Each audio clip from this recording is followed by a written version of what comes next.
आज तक भी एक अद्भुत अनूठा पाथवे बनी हुई है, उससे हम सब, हमारे में से कोई भी अपरिचित नहीं है। और भारत के दूसरे रत्न, एक महिमा मंडित शब्द जो है भारत रत्न, उसी को हम इस रूप में ले रहे हैं कि भारत के दूसरे रत्न जिनकी आज जन्म तिथि शताब्दी वर्ष के रूप में है, में प्रवेश कर रही है, वह भारत के पूर्व प्रधानमंत्री माननीय अटल बिहारी वाजपेयी। ऐसे दिवस में यहाँ आयोजित यह एक अनूठा कार्यक्रम आयोजन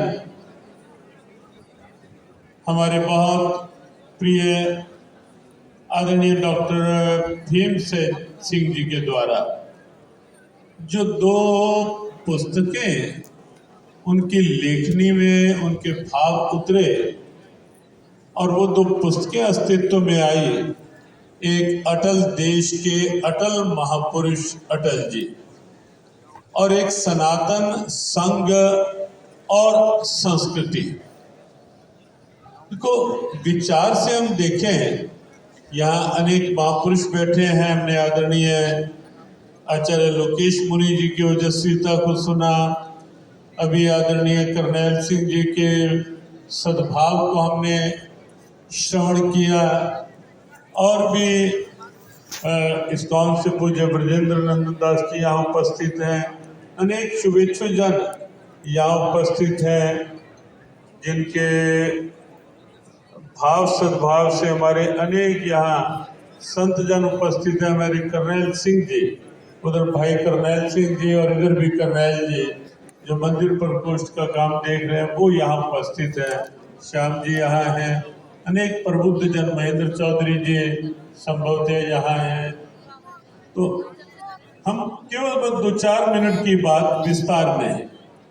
देखो, सनातन वह सोच है जो वस्तुतः केवल भारत की नहीं, केवल हिंदू समाज की नहीं, जो पूरे विश्व की वर्तमान की एक प्रबल आवश्यकता है।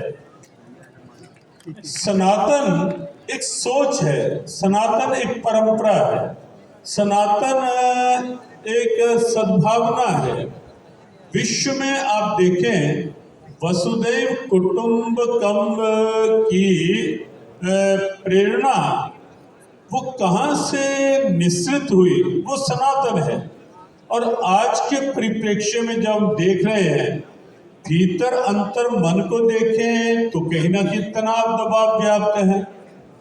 विश्व स्तर पर देखें तो दुर्भाव किस किस रूप में सामने आ रहे हैं। पूरा विश्व कई बार लगता है कि जैसे संहार के कगार तक पहुंचने वाला दिखाई देता है। तो ऐसे में रक्षक कौन है, कौन रक्षक बन सकता है, कौन फिर से सद्भावना की प्रेरणा बन सकता है? उसका नाम है सनातन। वह सनातन है। और इसीलिए हमने कहा कि विश्व को यदि शांति चाहिए, विश्व को यदि वास्तविक अर्थों में सद्भावना चाहिए, तो बिना सनातन के कोई विकल्प विश्व के पास नहीं है। और इसलिए हमने कहा कि सनातन की उस सोच को जन जन की एक सहज सुलभ प्रेरणा बनाया जाए, और उस सोच को जिस प्रकार से राष्ट्रीय स्वयं सेवक संघ ने एक व्यापक प्रेरणा के रूप में प्रस्तुत किया, स्वयं के आचरण के द्वारा, स्वयं के समर्पण के द्वारा, स्वयं की राष्ट्र निष्ठा के द्वारा, कर्तव्य निष्ठा के द्वारा, स्वयं की जनहित निष्ठा के द्वारा, जिस प्रकार से उस सोच को संघ ने व्यवहारिक रूप देने